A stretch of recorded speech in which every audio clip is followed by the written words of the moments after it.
myself, the Mazzarelli brothers, and a handful of other people, said when we were all locked down and the government was overreaching, that we needed to stand up and get together and start communicating, because the government wanted to break us apart from communicating.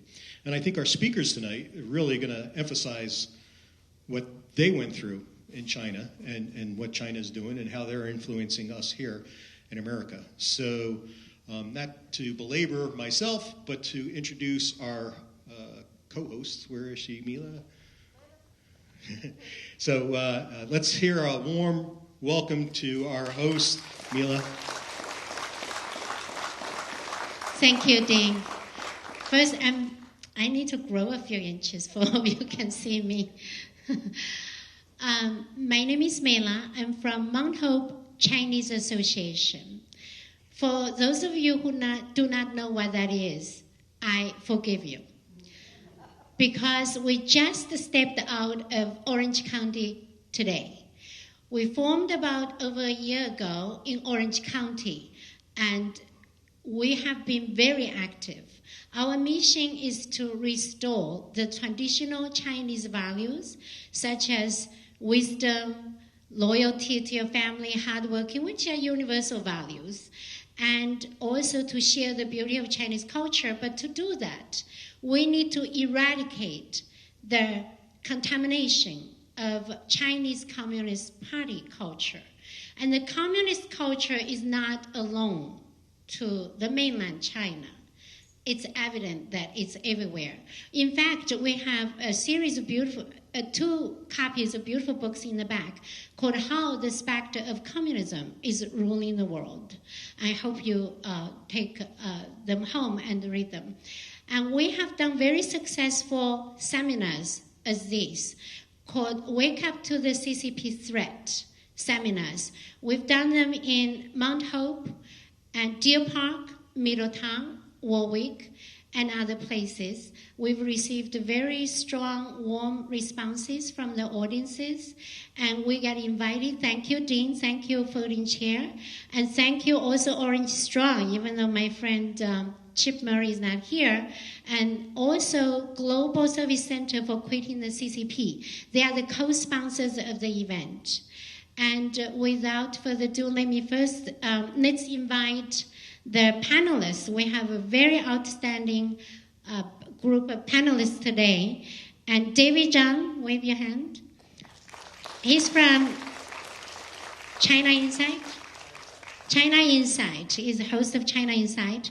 And he will introduce the rest of the panels. Some of them you probably already know. I know, they are quite very well established, very well known in the field. And also after the panelists share their insights, we will ask the audience for questions. Okay, so thank you. Give them a warm round of applause.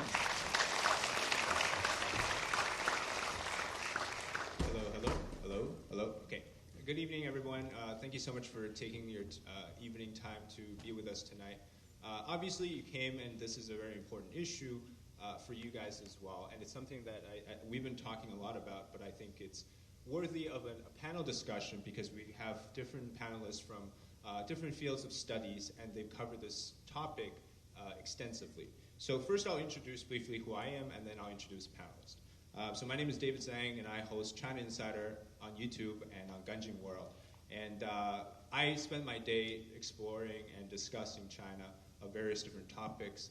And I grew up in China, and so I have firsthand experience of what communism is like in China and of the various practices or malpractices and threats that we're going to discuss today.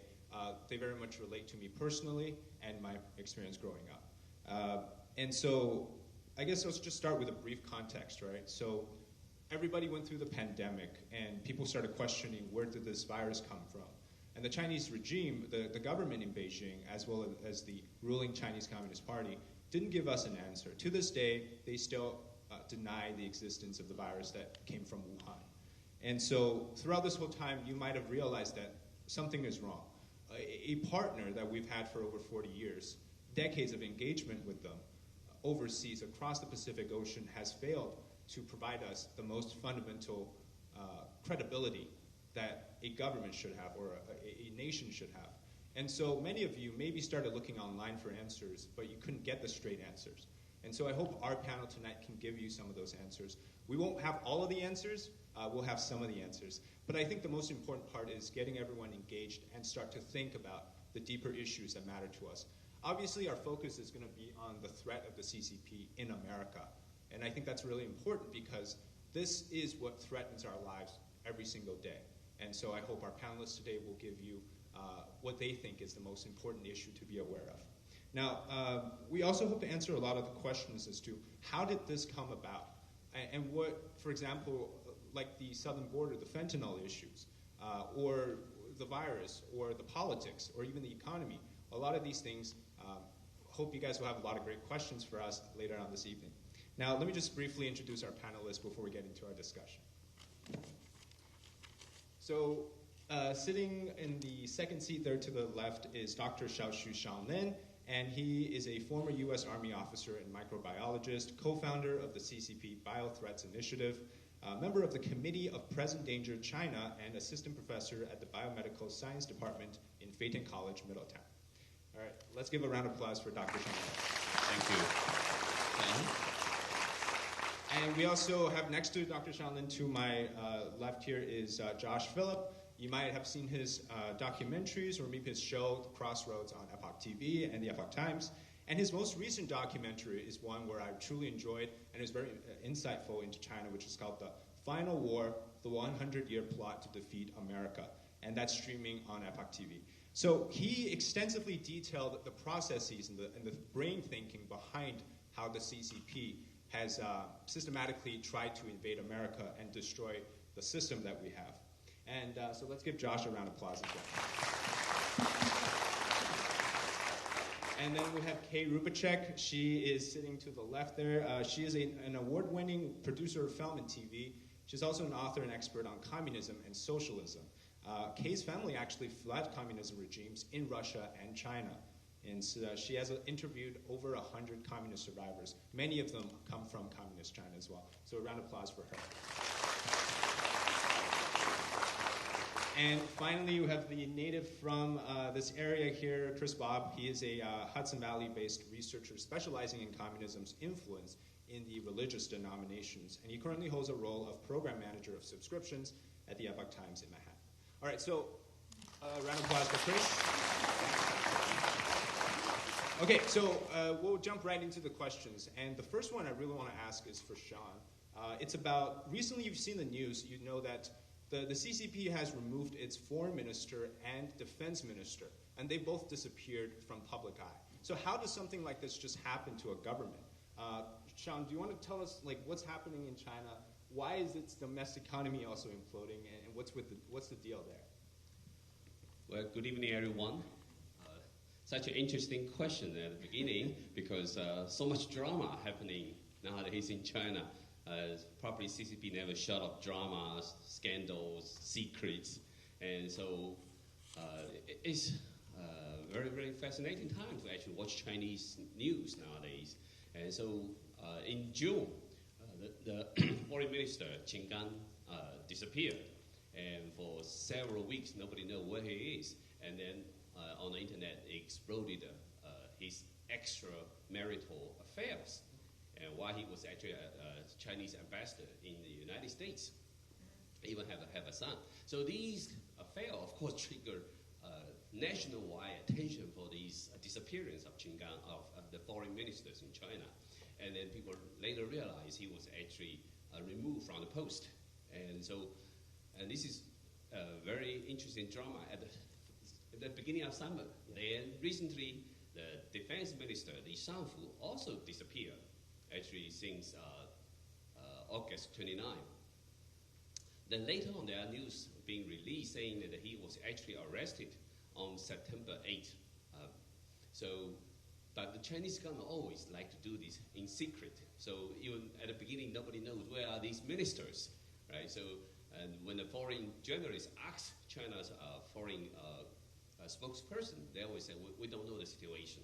And so it's probably very, very hard to imagine in the United States, suddenly one day you, for several weeks or months, your foreign minister and defense minister disappear, nobody knows where it is.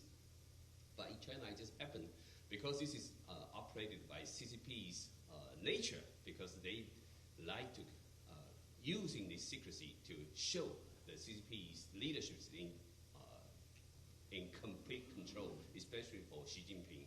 So the removal of these two ministers actually originally picked by Xi Jinping himself. They are his loyalties. But why those two ministers actually suddenly disappear? So there are many scenarios, but here I'd like to say one of the potential scenarios is that there are conflict between the China's foreign ministry as well as the defense ministry, because the foreign ministries always want to act like a war wolf. They want to say we are rising and the Western society is declining, and we should act stronger. We should dominate the world. We should set up the world stage. We should set up the standard for the international society. And they act strong. But the defense ministry know China's People Liberation Army is not ready for war. They know if they fight with the United States, they will lose. Even they are not ready for invading Taiwan. They are not ready to taking over Taiwan. The defense ministry know it. So they've been rejecting Xi Jinping's policy to be more aggressive on Taiwan issues. So these two ministries actually have such a huge internal conflict. And then in the internal struggle in the Communist Party, these policy disputes can easily be attacked using your personal scandal, your personal bad behaviors. And Xi Jinping was also very upset that the Chinese People Liberation Army was very, very poorly prepared for the war, especially for the Rocky Force. And so Xi Jinping, if want to have the unification move, right, to take over Taiwan, but he would heavily rely on the Rocky Force because of the Taiwan Strait. So he would rely on China's ballistic missiles or other in the Rocky Force's arsenals in order to take over Taiwan, or at least put the pressure in Taiwan. But there are huge corruption inside the Rocky Forces. And so recently, now the news saying in September, 8 general levels commanders in the Rocky Force was actually arrested. So they are not able to really equip Chinese Rocky Forces in a professional way. There's so much corruption, so many missiles. They are actually testing the missiles last year, and 4 missiles. Only 2 were able to land near the target, and 2 was actually failed, and then the relic was found inside mainland China while they were actually targeting to South China Sea. So Xi Jinping was very upset on the situation of Chinese Rocky Forces. And so now the defense ministers was actually removed, and probably because of the corruption charges, at least on the surfaces. And then the former commander, the first commander of Rocky Force, and then the latest commander of the Rocky Force, as well as his 2 deputies, were all removed. So totally at least 8 top generals in the Chinese People Liberation Army were removed. So it totally tells the whole world, actually, Chinese political situation is very unstable. And Xi Jinping is very scared that he cannot control the military. And now there are many reports indicating that Xi Jinping was very, very scared that any assassination may happen to himself. So he, even when he visit or go abroad for visit, when he come back, he was not there directly flying to Beijing. He may stop at Xinjiang, other place first. And so he was very scared that assassination can happen to himself. He's worried about his own safety, and he know inside, even in the Zhongnanhai compound, there are his enemy forces in there. And also, if he cannot control the military, he will quickly step down. So there are so many risks inside the People Liberation Army. And this is the political instability, I think, is very obvious, even just from the 2 scandals. Okay, so obviously what we got from that is the opaqueness of the Chinese power and struggles within that. It's very hard for us to understand what's really going on, right? But one thing that's really clear is that America is being invaded by a substance called fentanyl. and specifically with the precursor of fentanyl coming from China. Now, the U.S. government has tried to engage with China on that issue, but it seems like China hasn't really done much concrete on that, right? So, Sean, tell us a little bit more about how is fentanyl actually being used as a weapon by China? Yeah, nowadays at least over 90% of the fentanyl in the United States come from China, or at least the precursors come from China, but they may be manufactured in Myanmar or in Mexico. So I think in the last three administrations of the United States, the leaders all rely on Chinese government to promise that they will collaborate on the anti-narcotic wars. And so, but this is a false hope. The Communist Party never really takes strong actions against the drug seizures, and they actually occasionally they may have an event, try to maybe like in Guangdong, other places may have like a campaign against the drug dealers. But most of the time, the Chinese government not very actively engaged, because any of these international engagement is about geopolitical power in the perspective of CCP. So if they want to gain some leverage from the United States, they can say, we want to collaborate with you. So for example, Xi Jinping in 2019, he actually also promised China will take stronger actions against the fentanyl.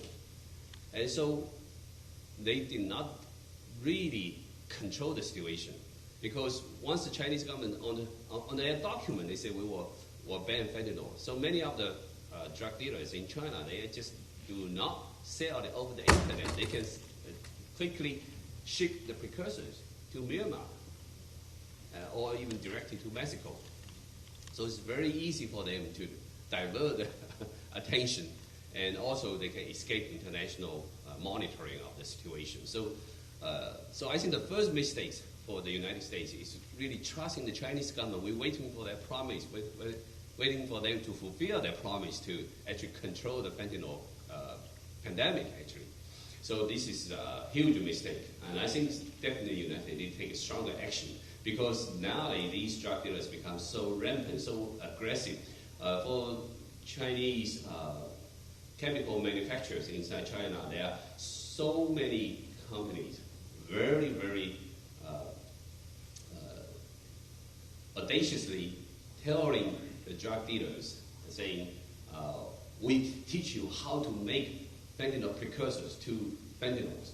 If you buy from them, they will give you the recipe, how do you make it? And they can create all kinds of recipes. And the chemists inside China help these drug dealers to build up the manufacturing capacities. Now, even in Mexico, in Sinaloa, there are about 2,000 Chinese there. They are helping the drug dealers to make fentanyls.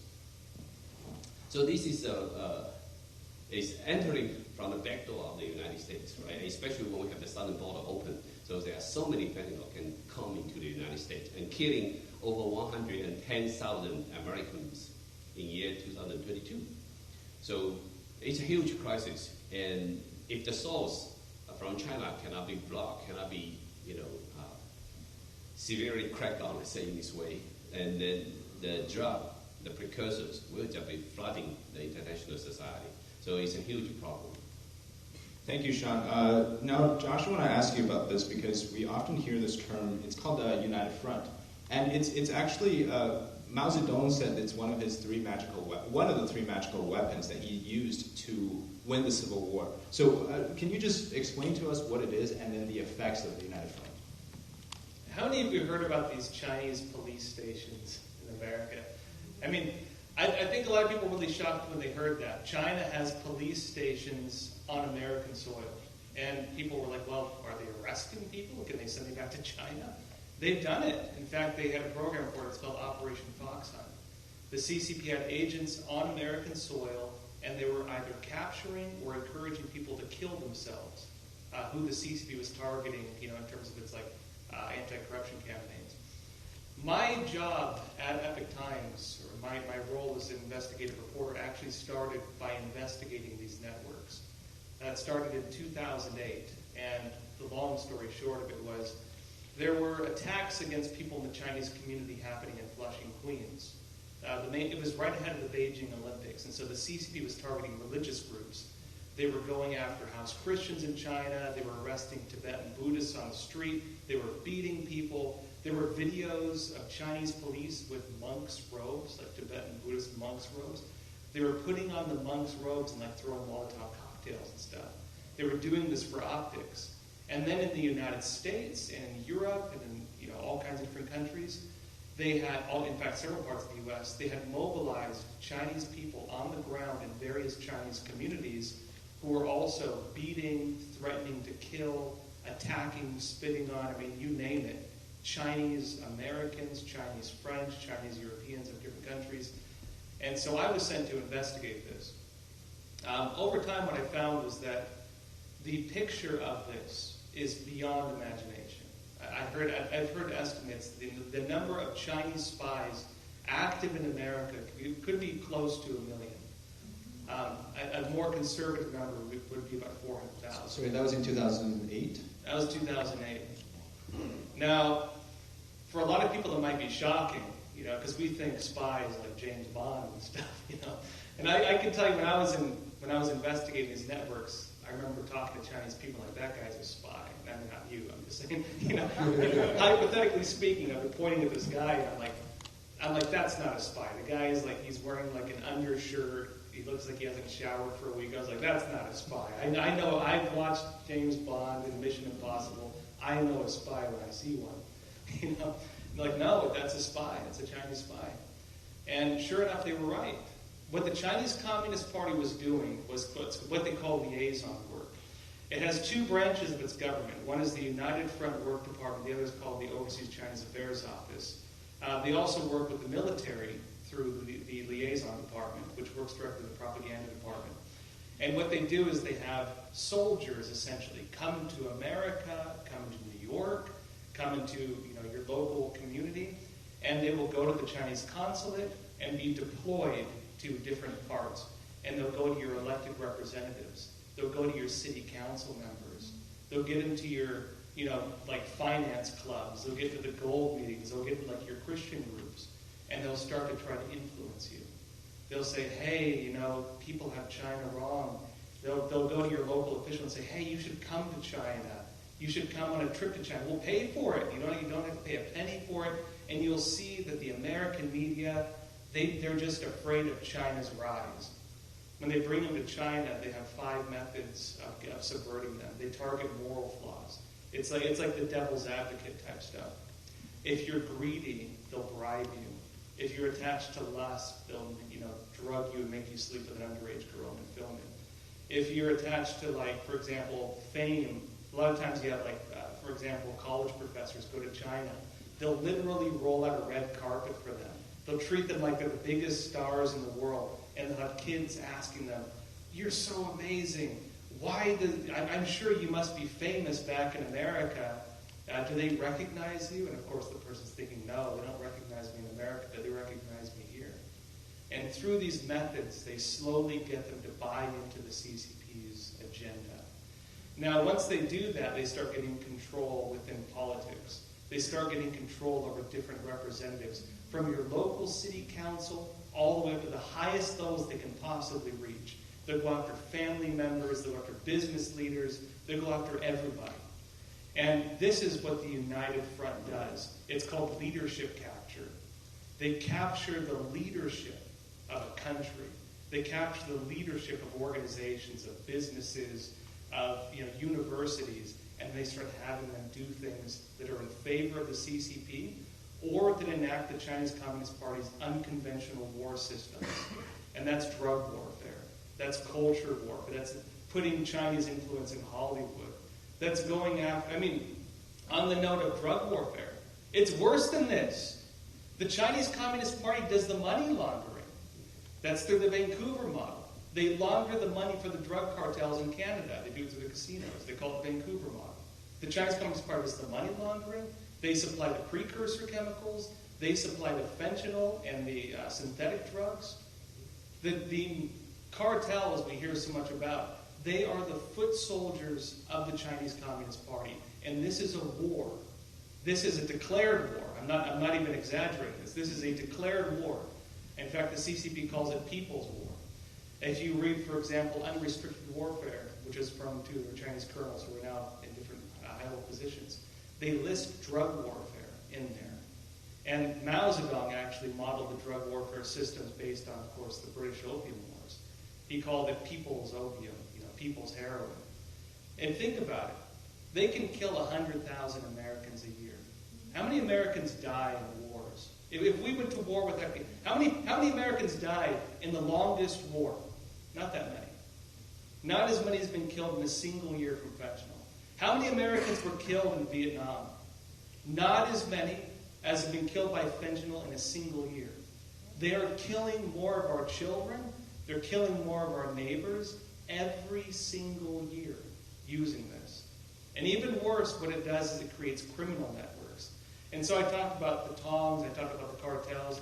One of the things the United Front does is it goes to the criminal networks as well, because they go to Chinese organizations that run the Chinese mafia. The organization I investigated in New York is called Fukien. One of the main ones involved is called the Fukien American Association. Beneath that is the Fuk Qing Gang. They're one of the biggest mafias on the face of the planet. They're some of the biggest human traffickers on the face of the planet. In fact, there was one of the most famous human trafficking incidents. It was called the Golden Venture. Huge ship ran ashore off the coast of New York. That was them. That was the Fuk Qing Gang. They were the ones orchestrating some of these attacks. And so what happens when you have, for example, drugs? What happens when you have gun trafficking? Because they supply a lot of the guns to Mexico through Chinese manufacturer Norinco. What happens when you have these criminal networks? You have shipping channels. You have smuggling channels. You have corrupt officials. You have corrupt police. You have corrupt judges. And you can tap those networks for other things. This is how the CCP is waging war against the United States using these networks. So, Josh, I want to follow up with that because it wasn't until this year and last year did we start to even hear about these police stations. The one that was arrested in New York, the two, and then in the UK there were British, British. They went after one right around here. Yeah, can you? So how come it takes so long for them to dig these out? Not too far from here, they arrested a couple Chinese spies. Actually, were tied in with this. This is the difference because we used to not call them Chinese. We didn't call them Chinese police stations. The Chinese police station label was clever. It was a clever label some human rights organization came up with in terms of helping people understand what these things are. When I've been reporting on since 2008. In fact, some of the original government reports were heavily cited my articles. In fact, there was almost no reporting on it when I first started, and a lot of journalists. They're like, oh, great, I get the scoop. To me, it was horrifying. To me, it was scary to think that there was something so massive, and I could not find government reports on it. That there was what I would regard as the biggest threat to this country happening right under our noses in probably every single major, not even major city, even just your local communities all throughout the country. You hear bits and pieces of it. Chinese spies stealing corn seeds, in Kansas or whatever. Chinese spies targeting a local community center, Chinese spies going after people like in places you'd never think you'd ever hear Chinese spies going to. It's because they're all tied together. It's because it's being orchestrated. There's a centralized system for it. And so at the time, of course, we were calling it subversion. We were calling it Chinese front operations. We were calling it Chinese spy operations. But I think until people connected to, these are police stations. They have a database, by the way, under the Overseas Chinese Affairs Office of every single Chinese American. Not only direct people from there, but even second and third generation. And so it could be that you are born in America, your mom's born in America, but your grandma came from China. They're going to have you on the database. And it's coming out now that people heard about this. Of course, Chinese system that just has every single person out of the Chinese social credit system. They include Americans on that now. When they're stealing health data through cyber attacks, when they're stealing school data through cyber attacks, even your biometric data, your DNA. Do you know a lot of those COVID test swabs are being run in Chinese labs? Even a lot of those ancestry, not ancestry website, but the ones you do to check your ancestry. Those are a lot of those, not all of them, but a lot of them run through Chinese labs. You know that our own military was warned to not do those because they're run out of Chinese labs? Why would that be a military threat? It's because they develop weapons on them. They have databases on us, let alone even Chinese Americans. And when they target people, they go to this. Not even social networks. It's easy.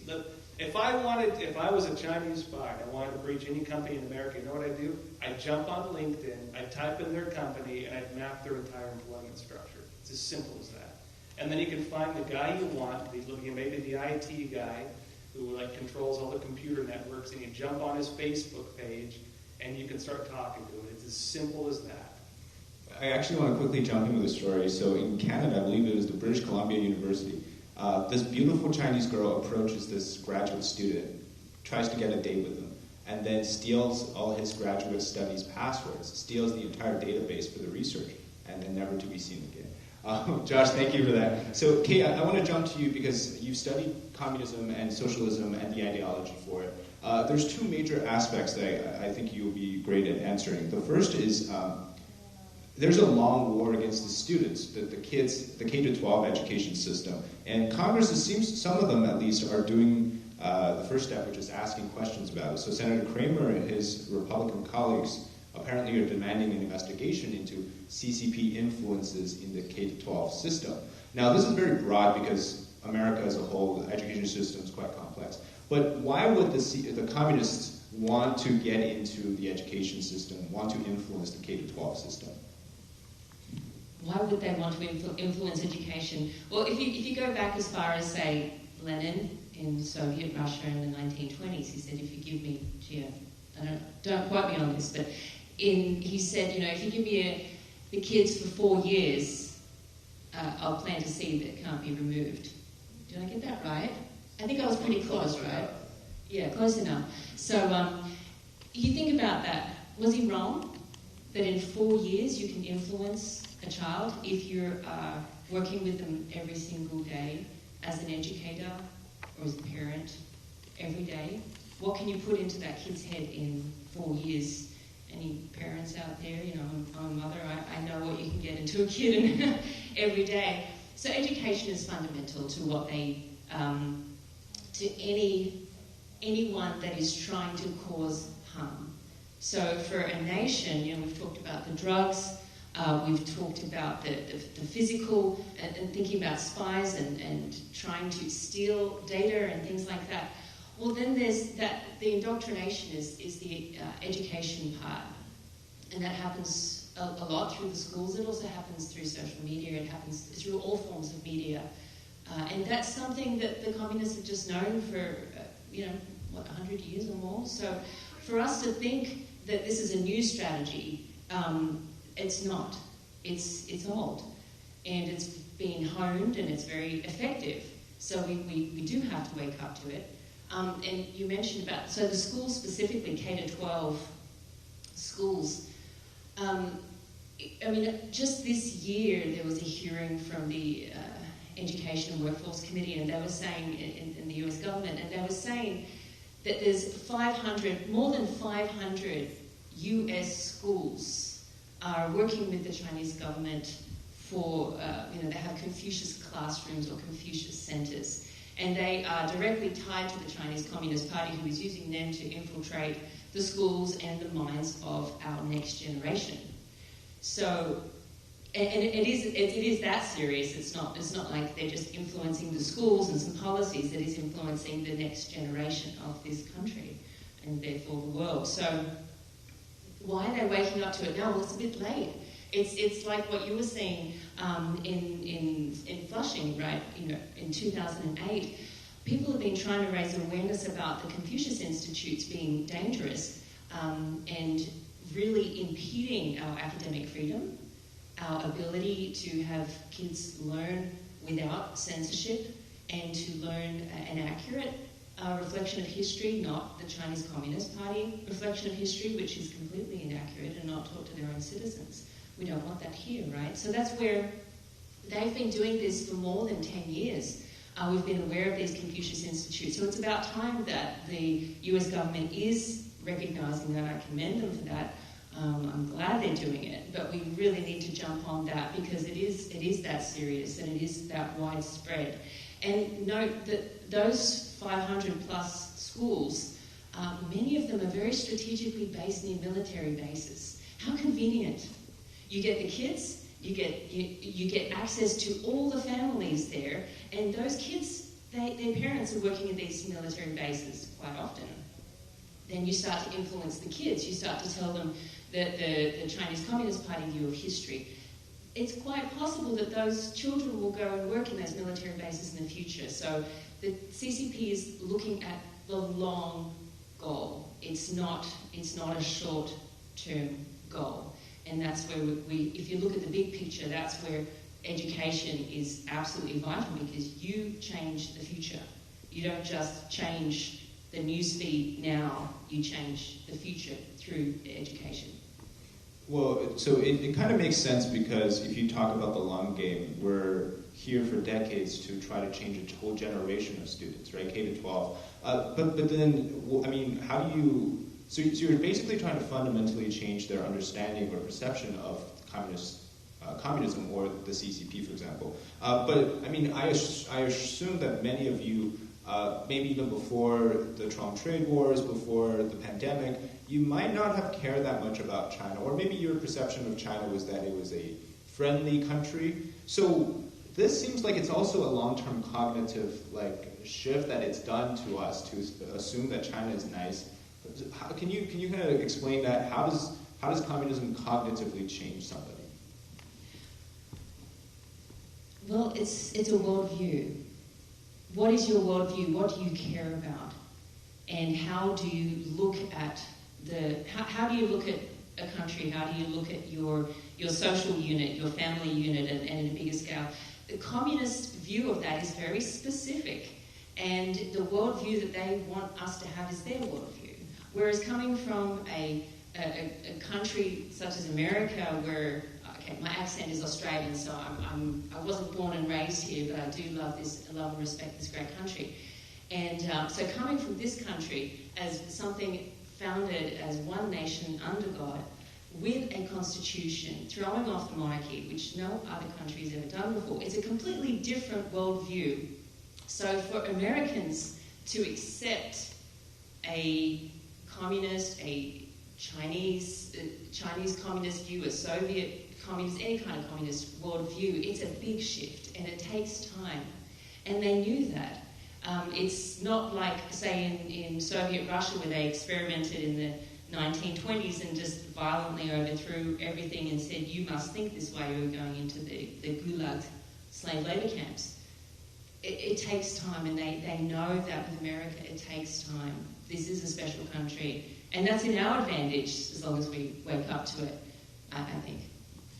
All right, and last but not least, Chris, I understand you did a lot of research into how the churches or the religious denominations are being influenced in America. Can you give us the overview of the situation? Because it's such a big, vast network of systems, and different places have different uniqueness. So how does it kind of go with communism? Yeah, thank you, David. And I want to apologize when I first started here. Josh and David, they both have day shows, so I brought some notes. So one thing that I wanted to talk about, just like Josh was saying, was influence operations. And churches fundamentally are places where people are informed of their values. That's where people get their moral compass from. That's where people are brought up to know what's right and wrong. So in China, if you're not aware, the 5 denominations are run by the government. The Communist Party of China, if you're a Protestant Christian, if you're Catholic, if you're Buddhist, you're actually a part of a church which is supervised by the Communist Party. Now that's very significant for people in China, but you might ask yourself, how does it affect me in America? I'm not getting my religious examinations, I'm not listening to China. Well, actually, the Chinese Communist Party knows the value of religion. They know that people are formed in faith, and in order to distance people from God, because they have this policy called strike and pull out, where they influence religious groups, and then they pull out. They bring them out. They bring them into the Communist Party. They bring them out of faith in God. In order to influence these people, they actually infiltrate religious groups. They will actually join seminaries, they will join church groups, and they will ascend the hierarchies of these organizations. And then they will go on to enact change which benefits them, even in America. So a good example of this is something that I stumbled upon recently. You had, for a number of years, and probably still going on, Chinese Bible exhibitions in the United States.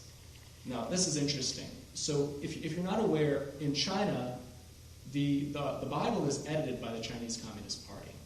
A good example of this is in John chapter 7 and 8, you have the story of Jesus who is going along and he sees a woman who's found guilty of adultery, and she's about to be stoned. And instead of her getting stoned, Jesus intervenes. And what does he say? Let ye, you know what? Exactly. So in the Chinese Communist version, Jesus himself tells the religious authorities to leave, then he himself stones the woman because she was not faithful to the law. And then he looks out very dramatically and says, I'm a sinner too.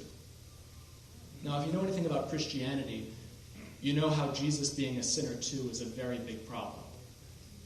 But in China, they're not so interested in getting Christianity right.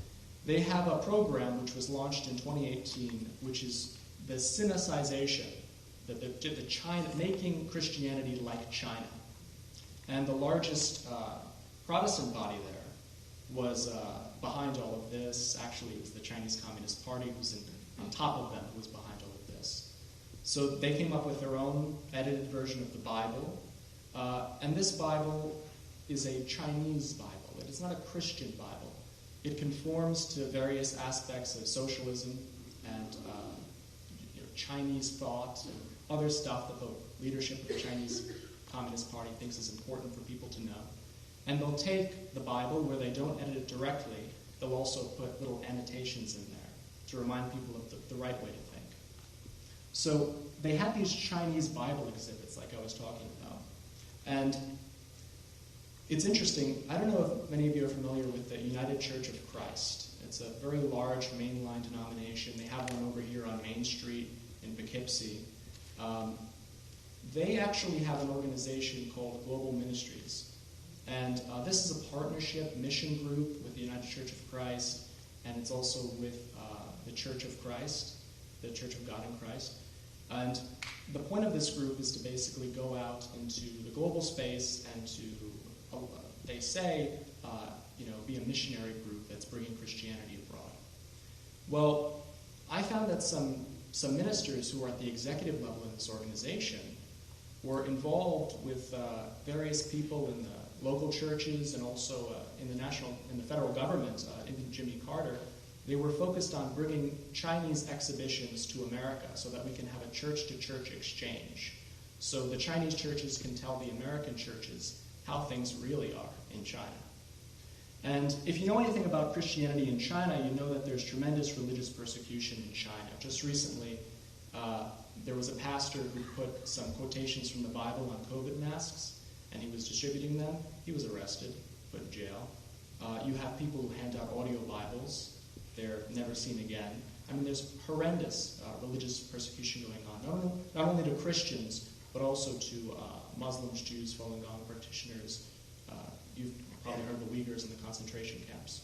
So I just want to read this to you, because I thought this was a really amazing example of how these groups work. So this is put out by the press office of this American-based church, and it's titled The Bible Ministry Exhibition of Church in China, And it's written almost like a letter to the congregation. So it says, when I speak to Americans about the church in China, I find there is a lot of misinformation. Many Americans do not even know that there are churches in China. While it is true for a time Chinese churches and other religions were persecuted, much has changed. Not only are there active churches in China, but the churches in China are growing at a rate of 2 new churches every 3 days. Perhaps you know someone who has donated money for Bibles in China. Some people still believe that the Bible in China is not available. Or if it is, they wonder if it contains a communist version.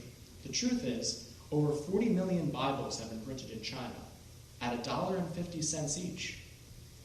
And they're printed on government printing presses. Would you like to know more about Christianity in China?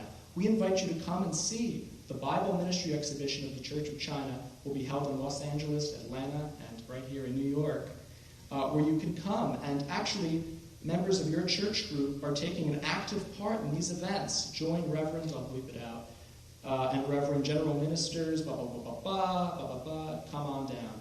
So yeah, they're organizing these groups, and churches are actually taking them in. They're taking them in with their erroneous Bible. It's not the Bible. It's a fake communist version of the Bible. They're taking them in not only to do that, but also to instruct people in churches that actually China is doing all right, and don't worry about how the situation is over there. And the church leaders, really, you should see what we're doing. We're making great progress. There was persecution a few years ago, but we've taken care of that. So just to give you a look at where these things were held, so you have one in Los Angeles that was done at a non-denominational church. You have another, a Baptist church in Atlanta.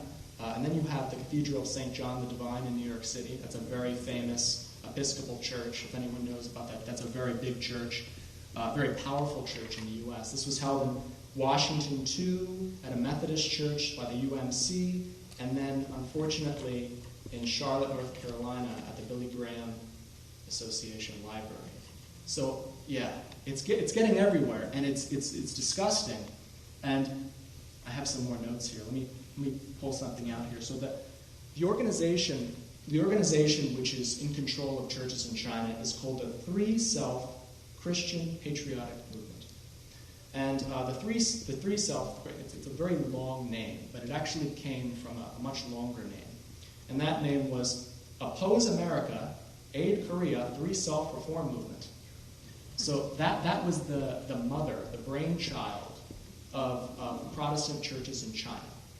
And all Protestant Christians in China, be they Lutherans, Baptists, Methodists, anything, Episcopalians, they're all a part of this organization, which is led by the National Religious Affairs Administration. And the National Religious Affairs Administration is a part of the United Front Work Department. They were absorbed in 2018. So, and who runs that, Josh? Chinese Communist Party. Correct. So that's how it's happening. That's how it's happening right here in America. I could also mention that, in 2015, there's the BAC, which is their Buddhist association. They have this a congress every so often at their 9th National Congress. They said that we have a mission here, and we need to bring Chinese Buddhism out of China to tell the Chinese story well.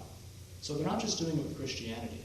They're doing it with all large denominations. It works well for them because there's a lot of Buddhists in China, certainly more Buddhists than there are Christians. And they have an agenda here. The agenda is to influence the narrative of how religion goes on in China and to influence how Americans conduct their faith and how they think about religion in China and how they think about what's going on in the world more broadly. Because if you warm someone's heart and soul up to China domestically, it's it. I mean, if you can't see that there's a problem here, that there's an organization which is going on, and it's trying to get your church to sponsor talks where they'll parade around a fake Bible, something needs to be done. The last point I'll leave here is I want to talk about how the Three Self Patriotic Movement and the Chinese Christian Council, the groups that oversee Christianity in China, what exactly does it say about their Bible? So the Bible with the annotations, they promote the core values of socialism. They believe that Christianity should adapt to China, not the other way around. And they're influenced in embracing the support of the leadership of the Chinese Communist Party. Imagine reading that in your Bible. You're going through, Timothy, and he's, wait a minute, what is Paul saying here? So So it's sick, and it's not just happening with Protestant Christians. We know it's happening with what's going on with the Catholic Church in China, the LDS Church, the Mormons.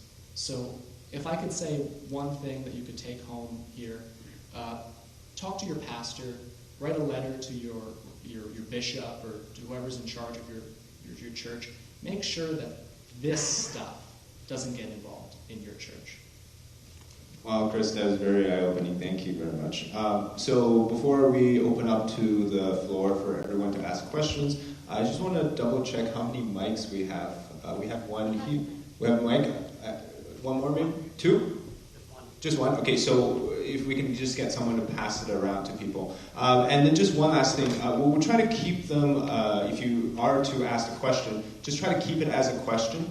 We have many people who may have questions to ask. If you want to offer a comment, maybe you can wait till the end of the Q&A session. Okay, other than that, we'll open up the floor now for questions. You can either direct it to someone or just throw it out and we'll pick somebody to answer it for you. Just raise your hand. Yes, go ahead. I'm interested to know the extent to which the FBI know that these people are in this country killing people. Well, it's hard to say how much they know. They have their problems too, unfortunately. Let's put it that way. You know, one of the problems you have with leadership capture is that, in my personal opinion, you unfortunately have a lot of heads of our different government branches have also been subverted in some way. Sometimes it's not like they're working as spies. You know, I think this is where I think there's a misunderstanding. If you think subverted, if you think that someone has been subverted by the CCP and you accuse them of it, they're like, hey, you know, the guy was just my driver for 30 years. You know, my son just made $1 billion deal with them. You know, right? Okay, I'm sorry. You know, people think, oh, they're working for China. It's usually not. There's a spectrum. Oftentimes, it's something very minor.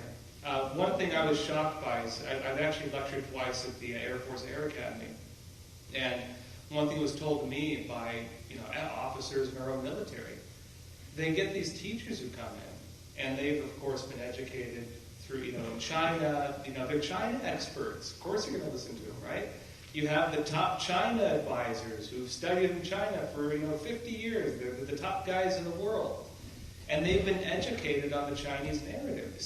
Not Chinese, I should separate the Chinese Communist Party's narrative. Anytime you talk to these people, they tell you about the century of humiliation. They're telling you CCP narratives. It's basically the way the CCP's excuse on why they think it's okay to, one, carry out complete warfare on the entire world, and two, on why you can't criticize them for it. They say, oh, it hurts the Chinese people's feelings when you criticize us for spreading COVID around the world. It's obviously racist if you talk about COVID coming from a Chinese laboratory. How dare you? And it's ways of stopping the conversation, essentially. And so you have a lot of elected officials. Maybe they're not working as Chinese spies. They're not taking an envelope of money under their desk or something like that. But they've been educated on this worldview. And so they're interpreting things through that narrative. I can say, though, that the FBI they've actually done some great arrests. In fact, the arrests of the Chinese spies right around here that took place, I read the charges. You even had Merrick Garland sign off on it. You had the head of the agency sign off. And they normally don't do that. I can say it's interesting. Even the Biden administration has kept in place a lot of Trump's tariffs on China and stuff. And so I do think that during COVID, especially, there was a waking up, where a lot of officials who had bought into these narratives, they started even Australia, India, Germany, of all places. A lot of them started waking up to these things, and they started recognizing, oh, these people are not what I thought they were. The Chinese Communist Party. And so even those who have been influenced, they're starting to kind of wake up, I think. To add a little bit, inside FBI, there used to be a China project. So I think Christopher Wray once said, if FBI, they couldn't catch up the pace, how many new Chinese spy cases they establish every day. So of course, it's overloaded because CCP using a very unique strategy. Basically, they can force any Chinese who are going abroad to pledge their loyalty to the nation. They call it nation, but basically pledge loyalty to the Chinese Communist Party. So they encourage the Chinese, you can say, new immigrants in the United States to provide information, to collect information for the government, for the sake of the, for the sake of the Chinese countries. So many Chinese people fall into this trap, and they, maybe involuntarily become, like spies. And so this unique strategy, I don't think FBI find a way to handle this right now. And so, of course, they are genuine spies from the CCP.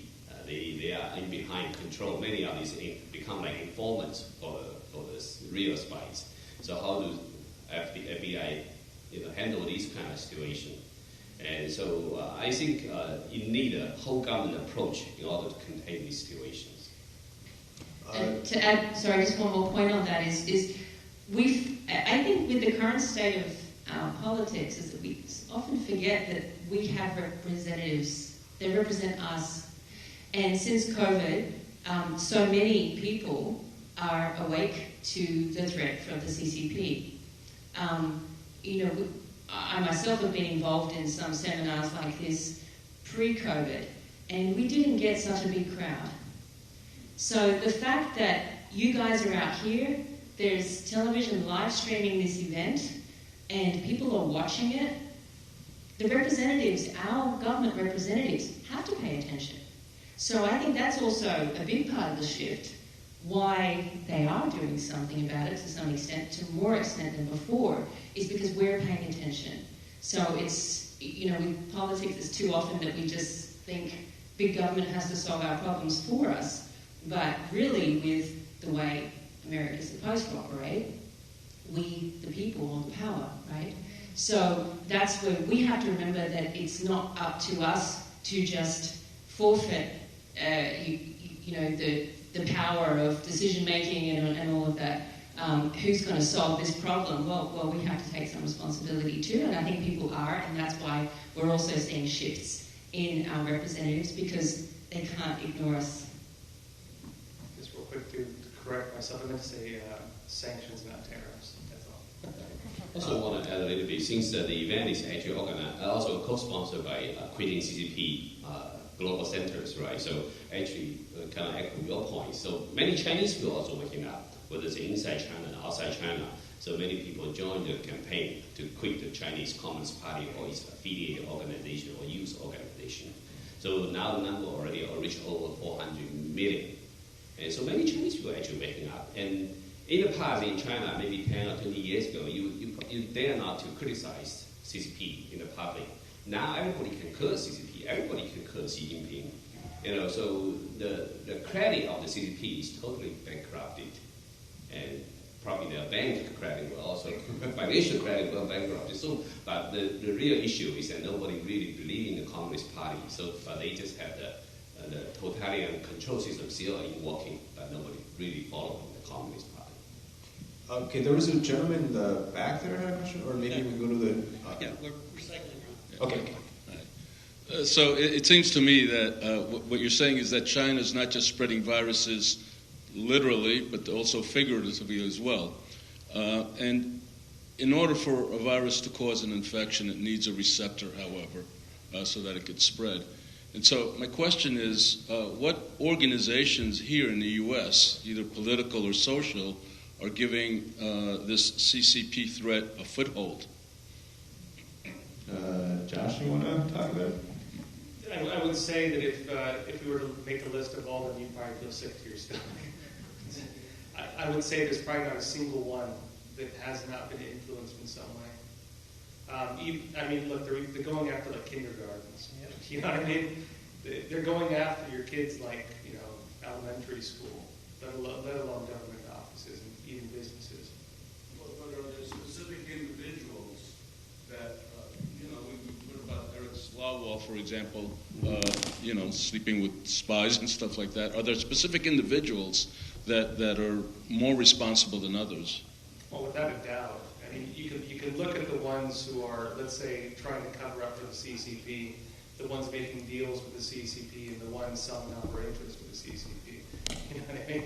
You can do the math now.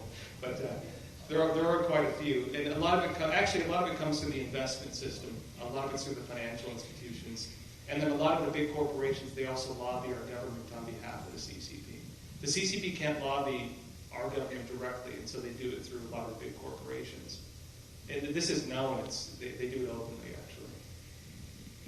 Yeah, also, kind of remind what Joshua said earlier about the data collection about American people. So now they can specifically target some of the election candidates, right? So even, for example, one election in Virginia, the Democratic Party actually had a database analyzed by a group inside Wuhan in China to help them figure out the demographic situations in Virginia and how do you campaign, how do you win the district elections. So the data was actually analyzed in China. And so they know who was the candidate. They can selectively support which candidate they want to, like long-term investment in this. Okay. Hi. Thank you for coming. So first of all, a couple questions. First of all, how do you manage the inevitable scrutiny and attention that I'm sure you're under from the CCP as your organization and others like yours? Secondly, what do people in China, the general public, think about the origin of COVID? And thirdly, what do you believe is the truth about Xi Jinping and Trump, as some people believe that he has some power with Xi Jinping, some influence to be not exploited, but utilized in a productive way for America? So those are my three questions. So just before you guys answer, I think Mila has some announcements. Oh, we're okay.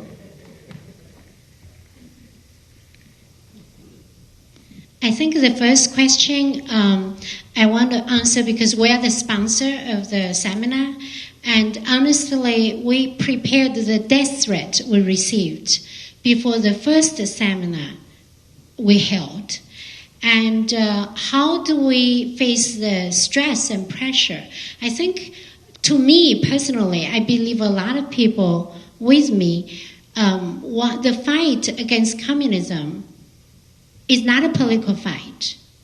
It is a spiritual fight. And it is, we are not here for politics, for any personal gains. We are here to prevent the specter of communism from bringing more people to hell. That's real. It's not figuratively speaking. I forgot your second question. The second question is about the COVID, how Chinese people view.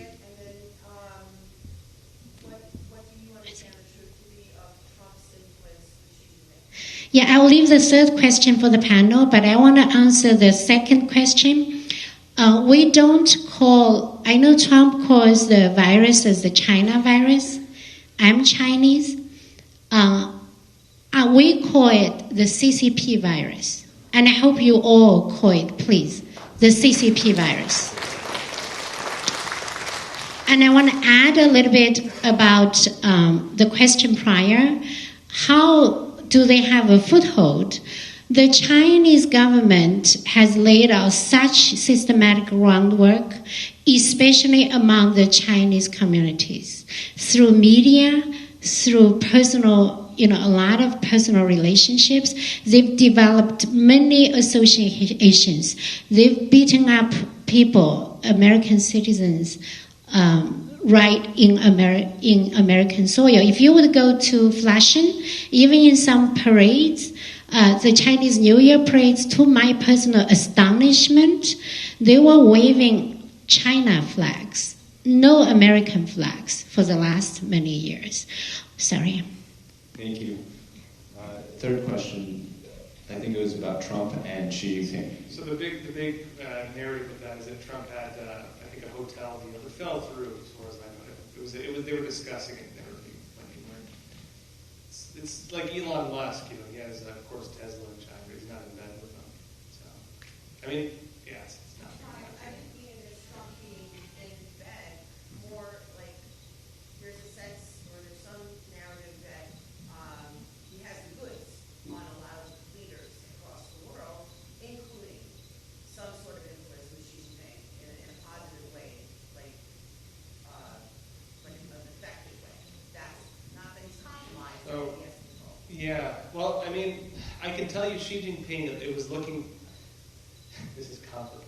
I'll say it very briefly, though. I could do like a 5-hour thing on this. There's a lot of infighting in China, and the CCP works like a blood cult. You have to get blood on your hands to rise through the ranks, because it's everybody's guilty. They're all a bunch of genocidal, maniacs, basically. You know what I mean? That's what political correctness is. It comes from Mao Zedong, I believe, 1967. The idea of political correctness, it's a political moral system. If you want to rise through the ranks, they don't have elections. It's not like you cast your, they do kind of have elections. You rise through the ranks by getting blood on your hands. And if you don't have blood on your hands, you're a threat. You are a threat to the other people in the cult. The CCP is a blood cult. And Xi Jinping came in through some weird systems, kind of backdoors. He didn't get involved directly in the persecution of Falun Gong initially, which was essentially the blood pact that Jiang Zemin had, who was 2 leaders before. And so they had infighting. Xi Jinping looked like he was not going to get involved and was allegedly thinking about dissolving the CCP. It looks like he's flipped at this point. It looks like CCP. It looks at this point like he's fully on board with communism and the CCP model. I also want to add a little bit. Actually, inside China, many Chinese people regarding Xi Jinping as a great accelerator for CCP's disintegration. He's a great accelerator. Or in other words, Xi Jinping is out of control. He's bringing down the Communist Party. And so even the beginning question you talk about the scandal in CCP is because Xi Jinping become the lifetime chairman, right? So he want to use all his power to maintain his political position.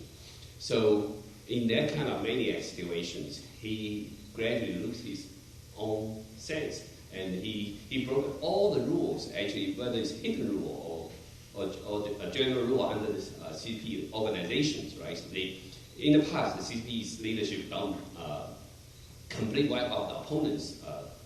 Political influential people inside the Politburo committees, standing committee. But now Xi Jinping take all the other opponents out. He himself control all these ones. And now he can wipe out the huge purge in the military sectors.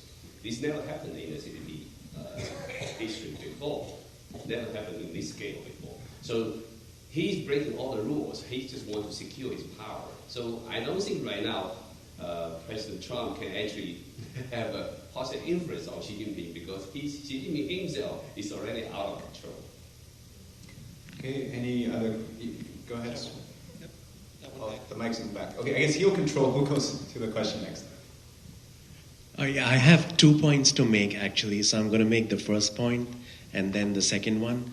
The first is that the U.S. government should actually stop recognizing the Chinese territory as it is today, because back in the 1950s, in the post-World War era, in the modern era, they actually illegally went and occupied not just Tibet, but East Turkmenistan and Manchuria and Inner Mongolia, and those are all illegal occupations by the Chinese, CCP, and not just that, they are sending their men over there to forcefully marry the women and make them Han dynasty related. So they are, changing their blood that way, and so this is like totally outrageous.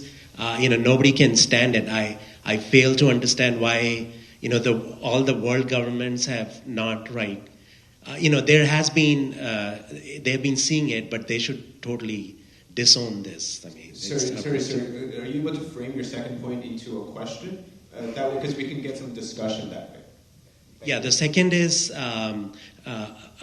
if the private companies in China, how much tax money do they pay to the CCP government? Because today, right now, right here, we can decide against this threat to stop buying those Chinese products, return them. Because unless you will return them, they will think that you are still in favor of them. Unless you will return them, and so that way you can cut down the taxes that are being paid to the CCP. So, anyone want to answer that? So, how does the Chinese companies and I guess the relationship with the CCP works in terms of paying them taxes and whatnot? I can comment on this. I don't want to comment too much. I talk too much. But look, if you want to see the biggest show, that we're being sold a massive sham with half the political, half the companies in this entire country. Look at their business with China. Look, we have Nike lecturing us about slavery. They're using slave labor in China. Most of the garment industry uses slave labor in China. They're trying to preach to us about slavery 100 years ago. They're using slaves as we speak in China. They talk to us about genocide. They're engaged with a genocidal regime that is carrying out genocide as we speak, including foreign invasion, and they want to talk about all this human rights stuff. They're backing the CCP as it carries out cultural genocide in Tibet. They're backing the CCP as it has Muslim slave camps. They're backing the CCP as it's harvesting the organs from living Falun Gong practitioners. And they're trying to lecture us about, morals or progressiveness. It's a bunch of nonsense. And that goes for every single financial institution involved with the CCP. That goes for the Paris Climate Accord that's lecturing us about greenhouse gases, and they do nothing to restrain the CCP. We're being sold a giant sham. And thank you for bringing that up, because that really points out the hypocrisy in a lot of it. Okay. Yeah, I like to say, we all talk about follow the money, because when you follow the money, you see where it leads, and there's often a blood trail going back with that. But I like to say follow your money, because every dollar you spend, you're voting with your dollar, and that's what's really important these days. That's your vote. So I tell my kids, do you really want to buy that brand? Do you know what? I'm just not going to pay for that. If you want to spend your money on that, you save up for that, and I'll tell you a bit about that company and what they're doing, their connections with China. I think if we start talking like that's the things that we can do, and again, that will lead back to our representatives, where they're going to have to pay more attention. So I agree with your point, thank you, and I think, follow your money and vote with your dollar. Well, just a reminder to check your retirement investment, because BlackRock was recently just told by the CCP to recite Chinese socialism, basically. But I want to throw this out there because we mentioned this. Doesn't the Chinese Communist Party put a communist office type of thing in every company anyways? So, I think, I don't know if I understand this correctly, but technically they own every company to begin with. Think of a parasite. Actually, I really like the gentleman's analogy talking about a virus, and you need a receptor for it to get in. I think it's a really easy way for people in America, for us here, to understand it, because we experienced COVID. But inside China, and everywhere, but in China, it's a parasite, essentially. They can mutate it too. They can mutate it. You don't need. In society, you don't need a Communist Party member as part of your hospital, for example. But there's a Communist Party member, not just in the head of the hospital, but in the heart department, in the urology, in every department will have a Communist Party member, and because they put politics first, above healthcare, above God, above everything, and so that's where you have everything. It's not needed at all. I feel like we have to talk about kind of the big picture here. I think Chris can talk about this too. Communism is a cult. It is a satanic cult. And I'm not saying that just figuratively. It's rooted in Gnostic beliefs. Marx and Hegel, and they were all a bunch of satanic cultists. I'm not even calling them names. They were literally in that stuff. And the whole idea is this war on God. Communism is about struggle, and it's about atheism. And if you understand that, you'll understand everything they're doing. Why was it that the Pope used to excommunicate communists? It's because of this. It was because of dialectical materialism. It's because he said it sharpens the antagonisms between people as its mode of operations. It tries to take people, divide them into groups, and then pit them against each other. Because it ties with this sick idea they have of social struggle. Because it ties into Hegel, which was the main, one of the main ideological theories of the time of Marx. Struggle leads forward. It was a theory on social evolution, progressivism. That if you want to speed up social evolution while struggling, survival of the fittest, social Darwinism, you need to increase the struggle and survival of the fittest. Through creating famines and genocides and campaigns where people fight against each other. Whether it's the bourgeois, the proletariat, whether it's the kulaks and the poor farmers, whether it's the educated people and the poor farmers in Cambodia. Whether it's, for example, the Nazis turning people against the Jews, every single, which is again National Socialism, by the way, every single area. Right now, they're trying to divide people by gender, by race. In America, they're doing this. This is how it works. This is how it works in every single country, in every single campaign, and people. I think people see through it now, but. This is what socialism is. Communism is the belief, it's the cult, it's the religion. Socialism is the form it takes in practice. This is what it does. And so, it's rooted in Gnosticism. Maybe Chris could talk about some of this too. Chris, please. But it's literally a cult. And if you understand why they want to destroy Christianity and just so happens in every country they go to, they try to kill the religious believers, it's because you are a threat to them. The belief in God is a threat to them. They're a humanist cult. They believe in remaking mankind and the world in the image of man rather than the image of God, and they want to overthrow the God-run world. That is the basis of communism. Yeah, so if you go back to the beginning there, Marx himself used to write love letters to Satan, poetry. This is not like, how could I say it, like a poetic expression or something. This is a literal thing, as people are satanic. When Josh says that it's a satanic cult, it's a satanic cult. That's what it is. In Russia, the former Soviet Union, they actually created their own communist religion, and they called it Marxist-Leninist scientific atheism. And this was a religious group, and they had a youth chapter, which I guess is like Sunday school, and they would do various tasks. And then they would have temples of their scientific atheism, their religion. What would they do in these temples? Well, first they would take a church, and then they would strip it of all its iconography. In Russia, if you've ever seen these Russian Orthodox churches, they're very beautiful. They have images of heaven. They have images of saints, of God. They would throw all that out. First, they might turn it into a public restroom for a while. Then they would put in various museum exhibitions. So they would put in like a priest that they killed the week before, dead, in the center of the building. You can learn about God. See? It didn't help him. So the level of evil that these people are motivated by, it can only be explained in terms of down to the dirt Satanism. That's what it is. There's nothing short of it. When you put clergy members, you submerge them in frozen lakes in Siberia. When you take Falun Gong practitioners and you, while they're alive, take out their hearts. If you even think about what they did to the medical industry, look at in Russia and Soviet Union, they had something called sluggish schizophrenia. Sluggish schizophrenia. Well, what is that? That was a medical diagnosis that psychiatrists were giving patients who expressed the disorder of religion. They were sluggish schizophrenics. What does that mean? Well, they're behaving very strangely. They believe in this God thing. But what did they do with these people?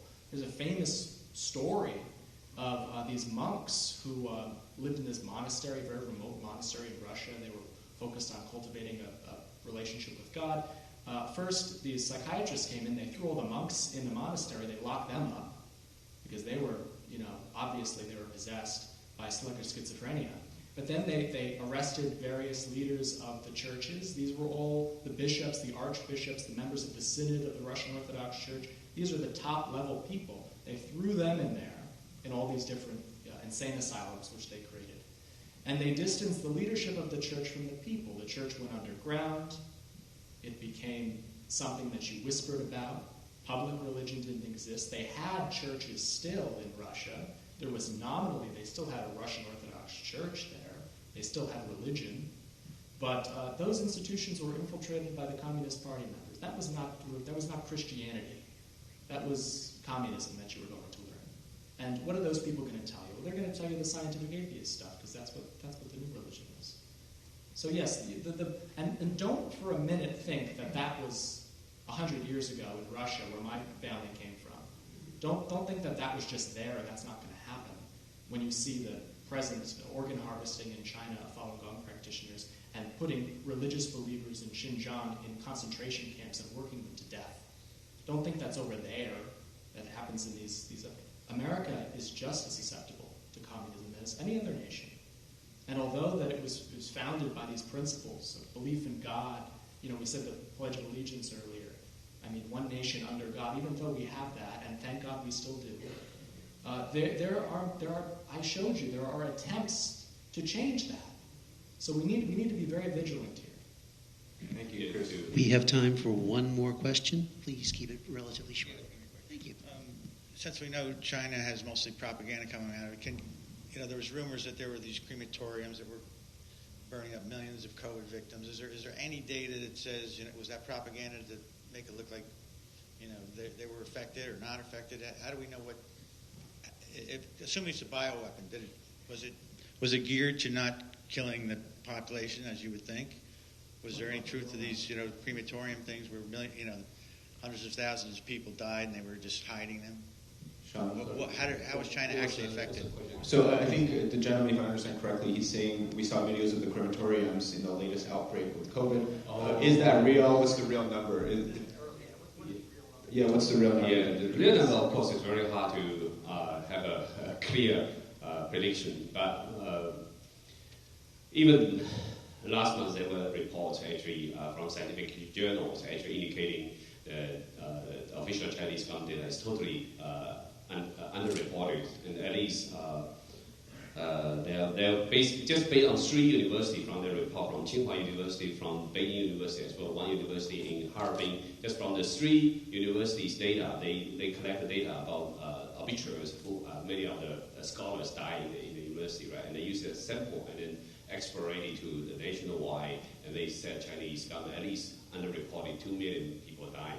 This is one example, but actually, if you check, counting the how many incinerators that burning, people died during last year from November all the way to February, and so by a simple calculation, it can be about 50 million people underestimated for the deaths just based on the calculation.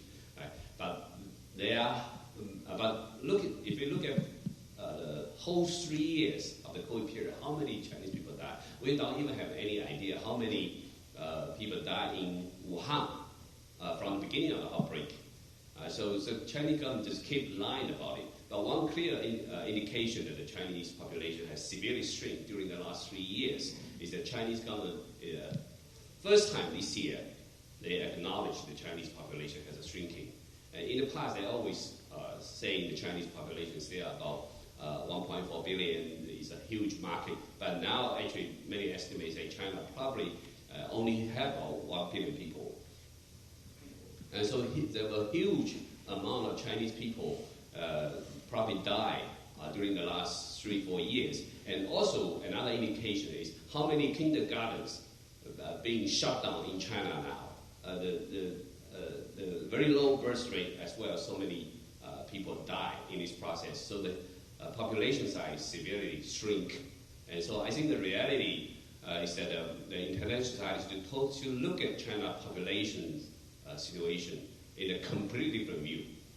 Chinese government lying about it for the last 3-4 years, just like they lied about the China's GDP. Every year they boosted this number. If you keep boosting this number, every year for 20 years. Imagine how big the lie is, right? Every year you just need to add maybe additional 2%, exactly the number. So after 20 years, almost 1/3 of your GDP is just in a digit. It's a fake number. Okay, Mila, do you have one more? No more questions. Okay. But we do have. Let's just thank all of the amazing panelists for this wonderful discussion. We feel like it's not enough. Thank you. And we have prepared a video.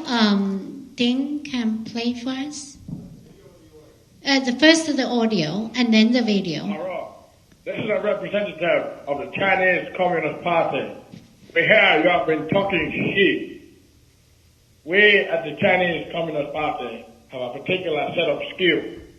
We will cook you a great chicken curry, and then we will find you, and we will kill you.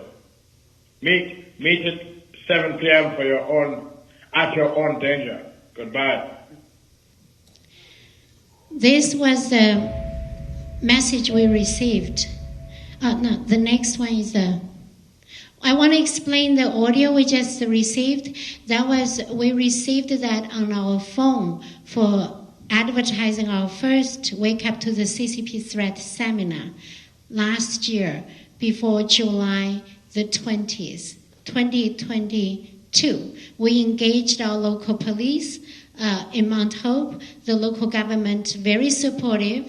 The supervisor came, the council people came, the local police guarded our seminar, and we also reported to FBI. We ended up having a wonderful event, and a lot of brave people came to join the seminar as well. Okay, the next one is from Global Service Center for Quitting the CCP. Dr. Xiang just mentioned that the Chinese people are waking up too. They are denouncing the Communist Party just to say, I quit, because they force people to join in China as Communist Party members from elementary school to middle school to adults. If you don't join the party, you don't get anything. So now we offered the Global Service Center for Quitting the CCP has offered the certificates and making phone calls to people in China and the Chinese people, and also here for them who have joined the party to register to denounce the party. So, Ding, go ahead.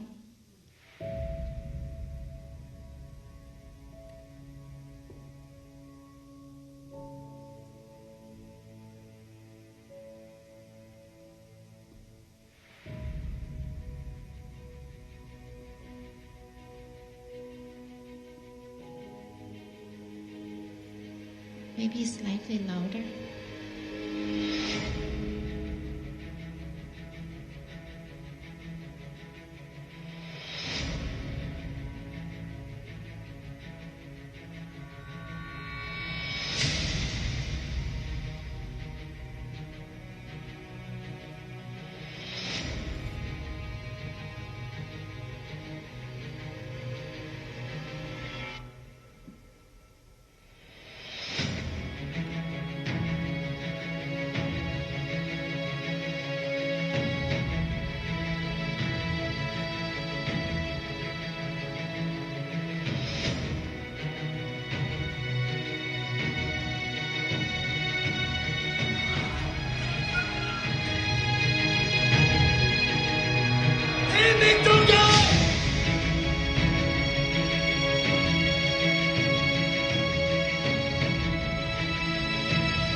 We urge Chinese people to continue their courageous struggle for freedom from the communist regime. And we want them to know we are with you.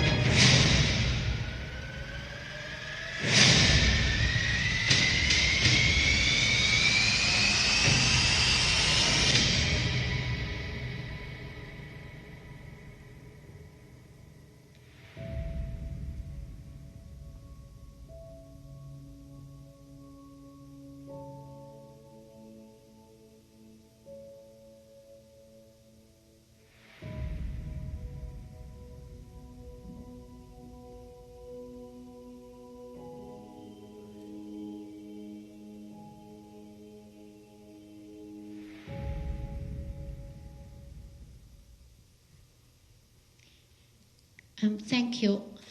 Thank you so much. And please don't just leave. You can leave at 9.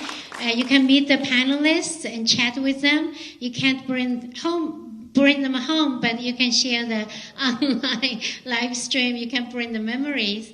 And you can also bring that amazing books, very in-depth, a panel of very outstanding scholars. They've done very in-depth research, and those books are amazing. They are a great resource with many, many evidence and details. It's called How the Specter of Communism is Ruling the World. And you will find out how the Hollywood, the media, the government, the church, the leadership of the church, the school boards, the union leaders, it gives you all that history and the details. Very compelling. Thank you all. Thank you all so much. Thank you again. Thank you guys so much for coming. So let's hear a good round of applause for all of our panelists, Mila, and everyone else. We do have to be out of here by 9. One of the things that we do is we get the place for free, but we try to collect a little collection for the janitor that cleans up and closes up tonight. So if you could spare $1 or $2, that'd be great, and then we just give it to our janitor. We, the people of the United States, in order to form a more perfect union, establish justice, ensure domestic tranquility, provide for the common defense, promote the general welfare, and secure the blessings of liberty to ourselves and to our posterity, do ordain and establish this Constitution of the United States. I thank you for what you've done. I thank you for allowing us to hear. And I think when I was in January 6th, it was the Chinese people that were there on the streets on January 6th asking for petitions. And I said, look there's nobody else there. And these Chinese people that are part of America are asking for petitions. And you, as Americans, we need to start to fight, and we need to believe in God, the Father, Son, and Holy Spirit. Because it's not us, it's God who's going to step in, because he knows what he has done for this nation. And we have been called as a nation under God. May we stand up for that and be not ashamed that we have a God that controls us. A God, controls us, heaven forbid. He loves us so much that he died for us. So, Father, I just thank you. I thank you for this presentation. I thank you for the power of you, that you love us so much. In China and all these other nations, you have people who believe in you and walk in you and stand in the Word of God. And that you would continue to anoint us and bring us closer as one, and not to be divided. And not to be swayed back and forth, but to be in unity. I speak unity over each of us, under one nation, under God. And we give you glory and honor and praise, because the victory is around the corner. And I believe that, and I stand on that in Jesus' name. Amen. Thank you, Barb. Everybody have a good night.